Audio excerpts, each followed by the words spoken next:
The past couple months, I went through all of our stuff. What I thought would take like 2 weeks or a month for like a little spring reset ended up taking 3 months. Every drawer, every closet, and what I found out was once I got rid of it, so you go through it and then you remove it. You can't just leave it or shuffle it around or organize, because then you're just moving things from one place to the next. So you have to actually get it out. So I started selling and donating and just getting things out literally by the load. And every load that went, I just felt lighter, fresher, more relieved, more clarity, more grounded, more purposeful. And I didn't really know what the end result was going to be after this whole big thing. And it's so interesting. I stood in a place in our apartment that was about 1,800 square feet, beautiful, upper level unit with tons of windows, beautiful natural light. And I looked around and I realized there's so much wasted space. There's so much space that we don't use. So I have an option of either filling that space, redoing, basically starting fresh in the same space. So once I got rid of half of the furniture and I was just left with table, couch, the chairs we use, basically the purposeful stuff with some accessories. Because when you have like a chair sitting area, you want to have like a little table next to it to set a drink on.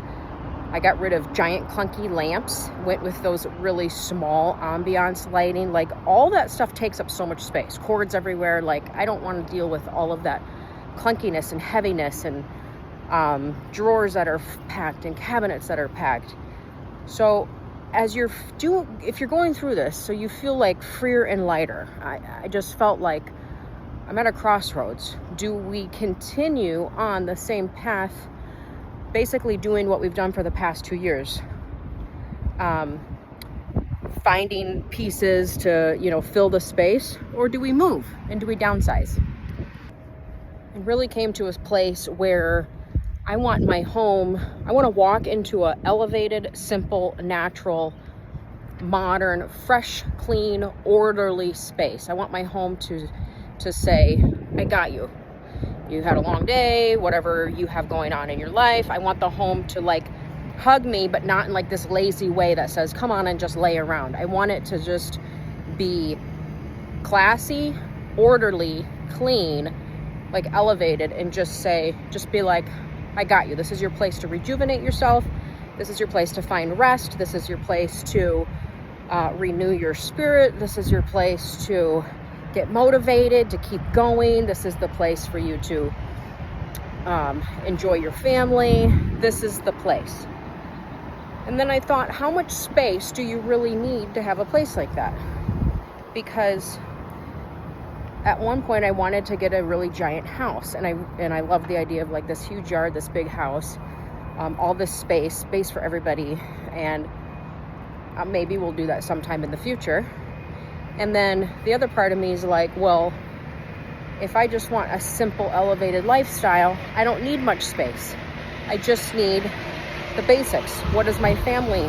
And when I say me, I mean like all of us as a unit, a family, because obviously it affects everybody in your household. What do you really need? You need a place to rest, a place to eat, a place to store some things. But how much could you let go of that's just, it's like you're paying to store stuff is what it really comes down to. You're paying more utilities, you're paying for the square footage, you're paying to store things that you may not use, and if you have more space than what you need, you're going to fill it, and then you're going to spend more money filling it, and then you're going to spend more time rotating things around, moving things from one place to the next. Does this look good here? Maybe I'll move this here. And I just got to the point where I'm like, I don't want my life to be consumed by a space or a home.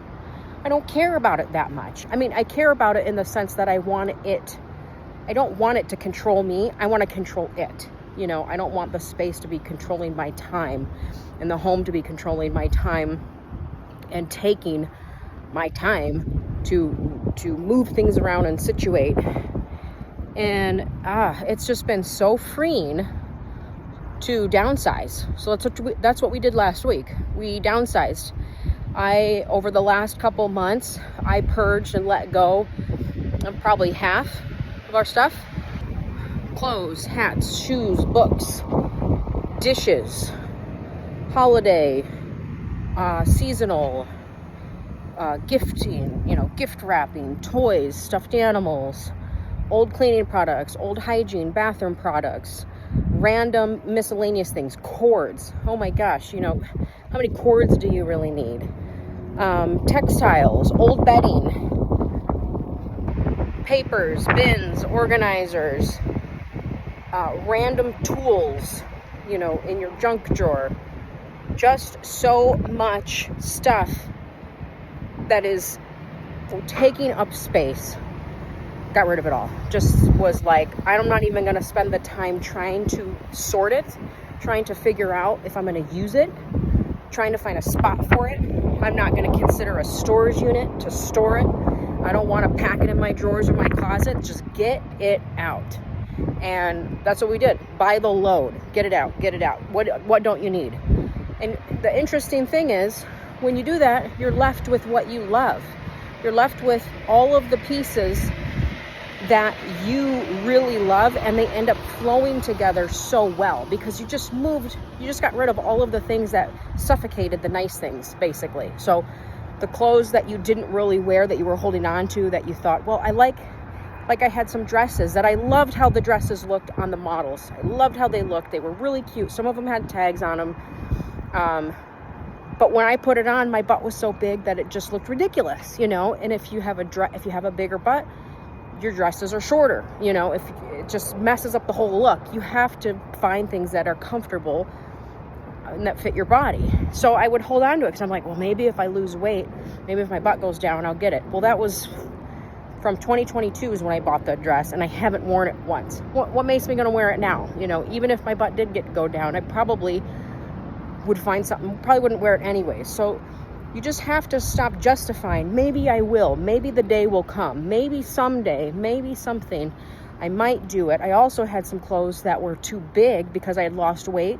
Super cute clothes, but they just looked ridiculous on me, even though I loved them. Really nice outfits. So I donated them to the Phoenix Dream Center. By the load. We just brought loads of clothes. The downside of this journey is, even though it was so liberating and freeing, and I was being motivated more to carry my family to freedom and to let go of what was, it's also a really laborious job. I wasn't sleeping good. I wasn't focused on eating healthy because your stress levels are high. The household can get a little uneasy because there's always someone who wants to keep stuff, or who's like, well, I don't know, should we do this, should we do that, should we get a storage unit, so there's a lot of back and forth, there's a lot of friction. But ultimately, if the goal is to live a simplified life, okay, where you have freedom of time and money, and you're healthy, and you're not wasting your time chasing trends, buying junk, then it's necessary to go through that. And you got to take the time to do it. That's the goal. So if that's the goal, then everything should line up to reach that goal. Meaning that the little moves that you make are supporting that big goal. So freedom in time and money. Okay, so by downsizing, you're saving money, probably, and you're saving time from not having to decorate or reorganize or buy things, spend the time shopping to fill a larger place. So those two things were combined by just deciding, hey, downsize. Could we do this? Could we still keep an elevated, simple lifestyle and just simplify?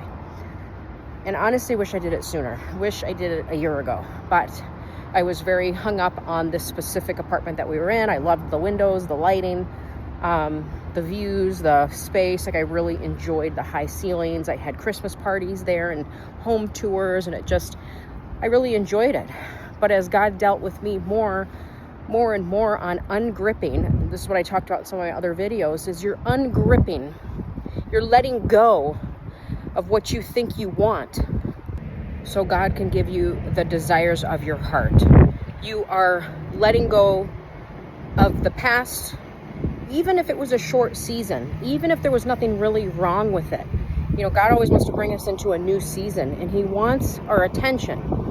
And if we're holding on so tight to something, to an old season, and it's just not working.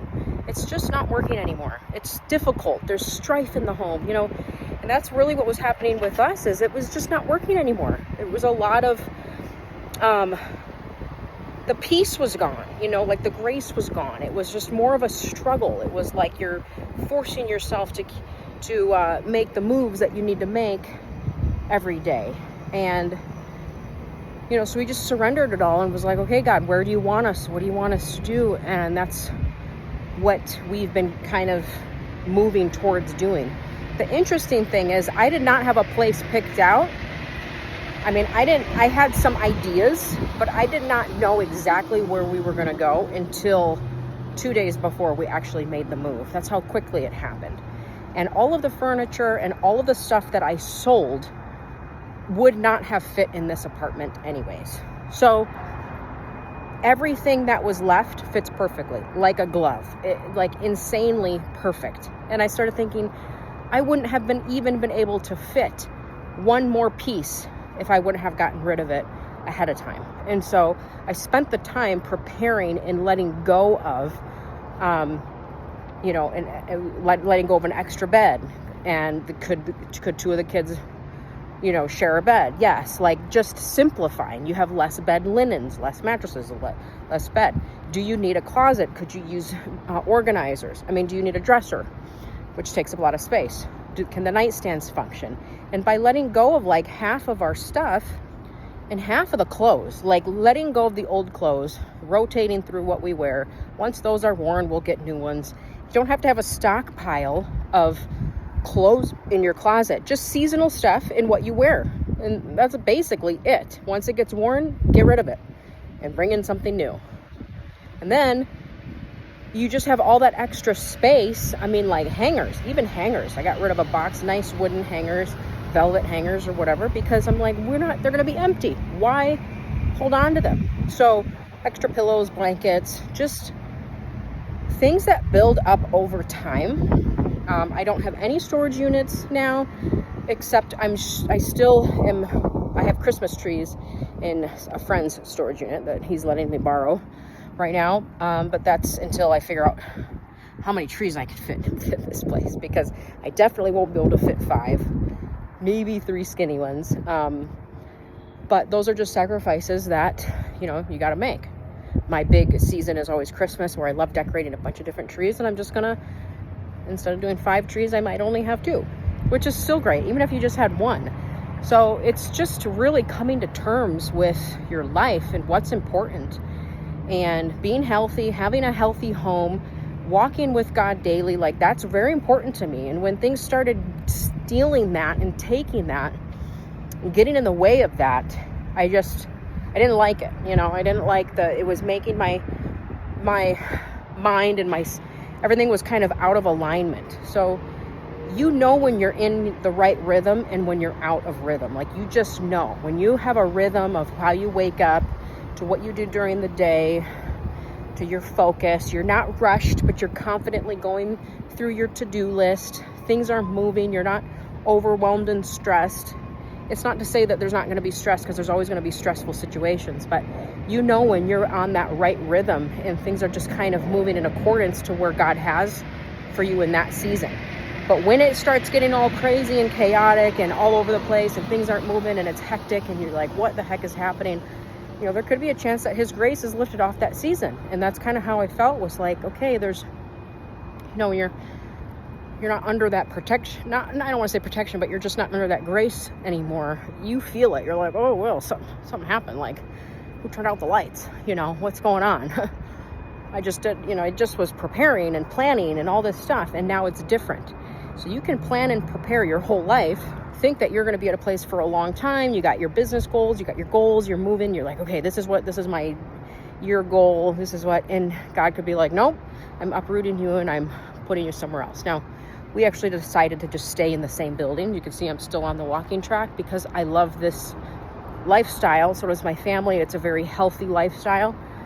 And we just saved quite a bit by downsizing, going to a different floor in a smaller apartment. And it was really like a no-brainer. It was the easiest move possible, considering, moving is always stressful and hectic. So I just want to encourage you that if you're feeling uneasy, things are out of order, you don't know what direction to go, follow the piece, make some preparations according to that big goal, that big desire, the move. Start simplifying now. Because if I wouldn't have started simplifying 3 months ago, actually the beginning of the year is when I really started, it would have taken, I wouldn't have been ready. I would have still been like, oh, I got to get rid of all of this stuff, and would have missed an opportunity. And you really have to think in terms of, like, if you're hiring movers and they're $200 an hour, okay, well, moving extra stuff, let's say it takes an extra 3 hours to move stuff, right? That's $600 that you're spending to move things that you would probably get rid of once you got to the new place. So do yourself a favor and start streamlining ahead of time. Keep what you love.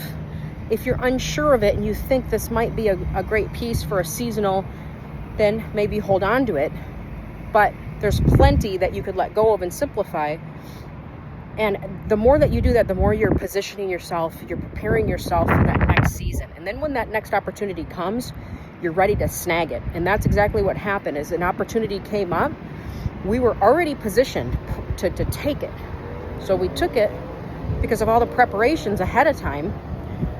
And if I wouldn't have been prepared, I would have been like, well, I don't know. I got to do this. I got to do that. I got to get rid of this. How are we going to fit? But I had already made the moves ahead of time. So when the opportunity came up, snagged it, and within 2 days, we moved. So from that moment, that's the short time. It wasn't like, and really we only had our eye on a few places, and this wasn't even one of them until a few days before. It literally came up. It was like, something comes up at the market and you're like, oh, I'm ready, I'll take it. So we had already been preparing our minds, our bodies, our mentally, the kids, my husband, we were all getting ready, knowing something's changing and God's moving us into a different season. It doesn't even have to be far.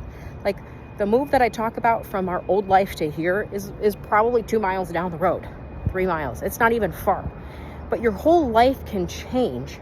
You don't have to move states, cities, countries. Your whole life can change by moving and switching your standards, your lifestyle, what you're willing to do, what you want for your family. Like just changing those habits and that paradigm, your whole life can change. And part of it also was because I'm on social media and I'm on Instagram and I'm looking at all these different accounts, these women's homes, it made it very clear of what I don't want. And it was like, it started being so obvious. Like when you start looking at people's stuff, you're like, oh, I really like that. 90% of it, I thought, I don't want that. I don't want that life. I don't want that house. I don't want that stuff.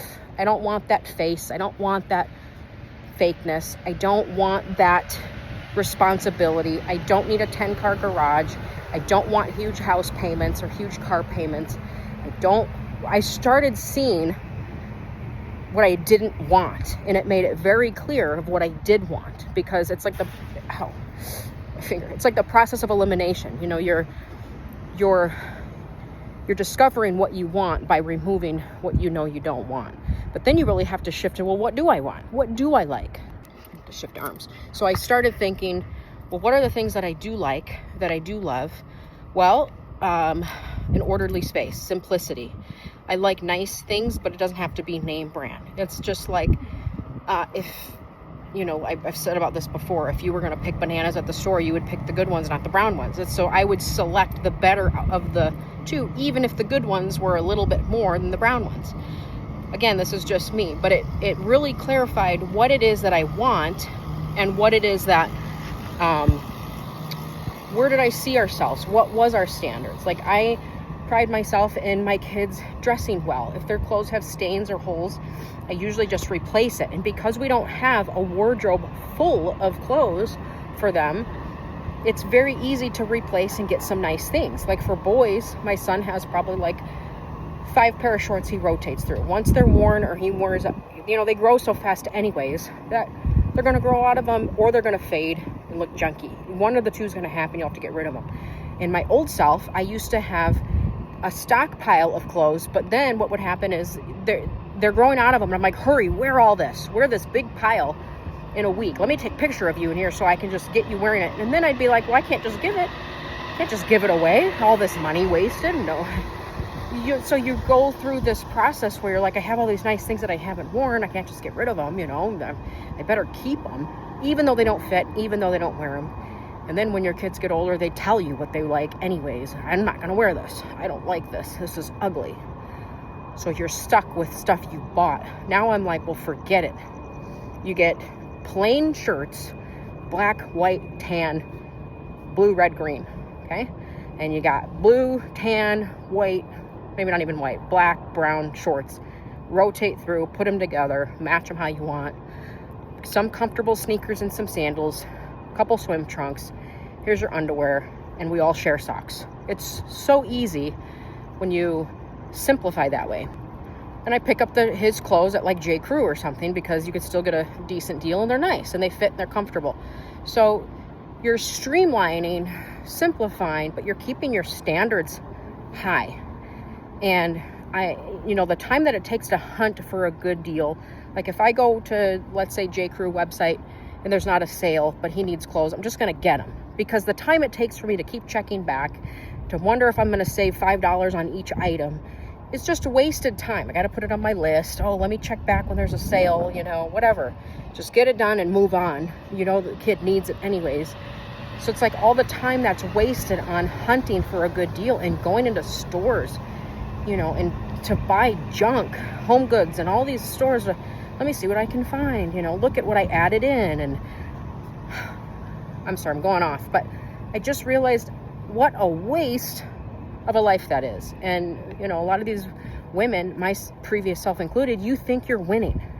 You are not winning at anything by filling your home with more stuff. You're never going to satisfy yourself. Never. There will always be something. There will always be a new pillow cover, a new vase, a new vessel, a new candle, a new this, a new bedding, always, that you're going to want. And you're going to, if you don't have discipline and you don't have self-control, those two things, if you lack those, you're going to stay in that cycle for a very long time. And you're going to wake up one day and realize, I'm 40 years old and I have a bunch of junk and I'm fat and my marriage sucks and my hormones are out of whack, and and this is the life that I've created for myself. Though you might have a nice house, and though people on Instagram might say, wow, that's great, I love that wall that you made, or I love that, sofa table. They're just being nice. Like, most of the people that are commenting on my page, I would say it's because I comment on theirs. They may like it, they may not, but most of the time, they're just being nice. So when you have people that are like, oh my gosh, I love that, it makes you feel like, oh, well, I better do more, because it's making you feel good. So then you do more to get that like applause, from people. It's making you do more, and it's keeping you in a cycle. It's like that girl who only ate fruit, and she was a vegan, and everyone's like, oh my gosh, your hair's so long and you're so beautiful. And she was super skinny. And everyone's like, wow, I love your lifestyle. Then she died because she was malnourished. She basically starved. So it was a trap. She kept going because people were applauding this disease, this mental disease, that she had. This, I don't want to say disease, but this mental, it wasn't clear.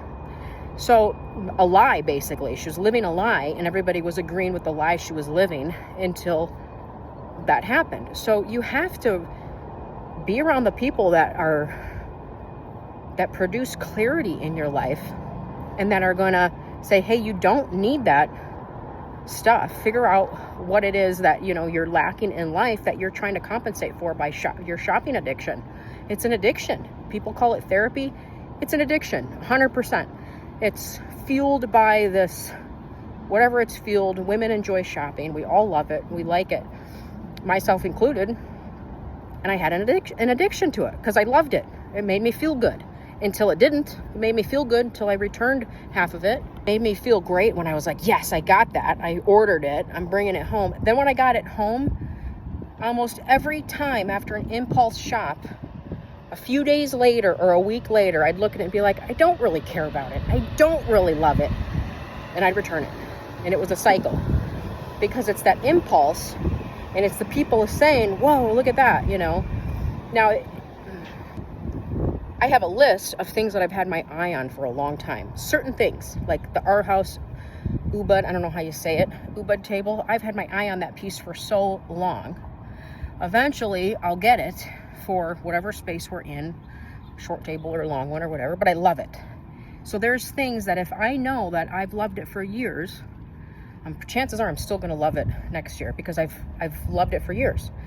So it's a well thought out purchase at the time that you purchase it. So I actually keep a file on my phone of photos that I have saved. Sometimes I remove the pictures. I'm like, I don't really like that anymore. Good thing I didn't buy it. And sometimes the picture stays on there because I'm like, I really like that, and eventually I'm going to probably buy it. So that's different than that impulse shop, the impulse spending. The impulse spending is a trap. And it just steals your time. You're left empty. You're left empty thinking that all these vessels and vases and plastic florals and cheap nightstands that are full of toxic chemicals and cheap pillow covers, cheap rugs, cheap materials, gadgets, all these ridiculous gadgets are somehow going to fulfill something. When the reality is, you could put that money towards hiring a trainer at the gym and you'll feel a lot better. Put that money towards healthy supplements, vitamins, maybe even personal development books, things like that, or whatever. You'll feel a lot better than you would just blowing it on a bunch of meaningless junk to fill your home and life. I mean, simplifying is such a process. Purging and decluttering, it's an emotional process. It's like you're unpacking years of baggage and things and habits, and it's coming out into the open. It's like you're getting it out and you're saying, okay, this was me, you know, and it's all out there in the open. So it puts you in a really vulnerable state until you can get things together and get it in order. So the quicker that you get it out of the house, the quicker it is for you to see, okay, now I can see a little bit more and get more. So it's flowing through. I mean, I must have got 30 giant loads out over the past few months, and a lot of it was really nice stuff. Some of it was really stuff that I loved, but I just thought, I don't need it and I don't use it that much. And there's things that I actually love more. So this was like a little bit lower level, so I'm going to let it go. Plus, I know people who would really appreciate it, who would buy the items at a fraction of the price that they would buy in the store. So it was helping them out because it's helping furnish their place, and they're not paying a bunch of crazy taxes and shipping and outrageous prices. So it's a win-win for everybody.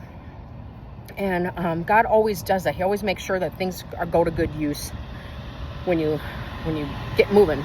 Just do what you can.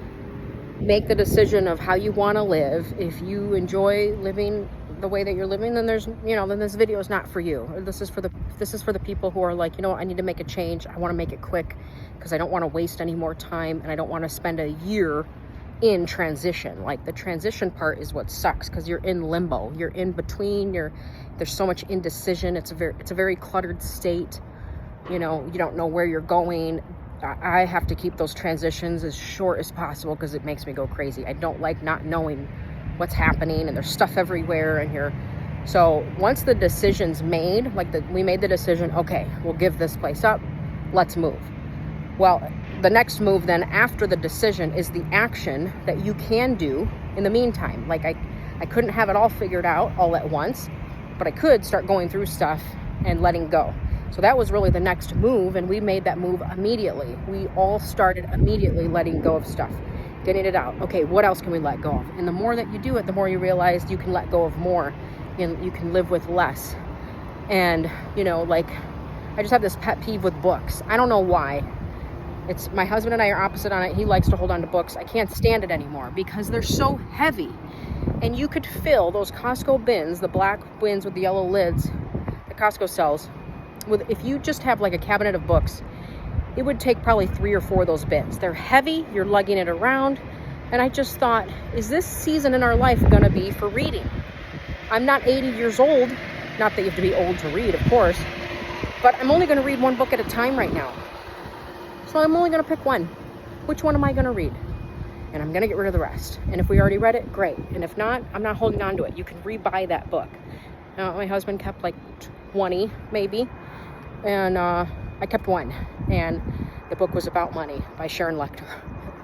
And that was it. I thought, well, that's gonna be the season I'm in, is how can I live a healthy life, because I don't need to read books about health right now. I need to exercise. Like, I don't want to read books about weightlifting. I want to do the weightlifting.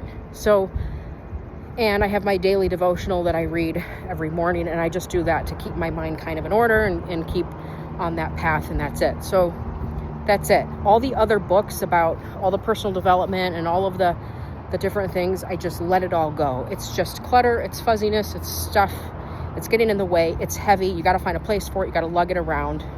Who cares at this point? Like, who cares? So the goal, you keep the goal, and then everything moves according to that goal. The goal doesn't change. You might make detours. You might have to make some compromises with your spouse on what you're keeping and what you're letting go of.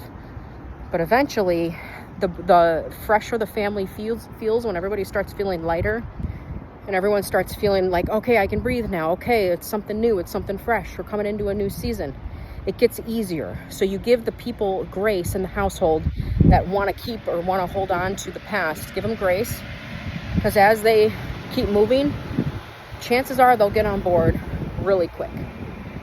So cheers to your new season.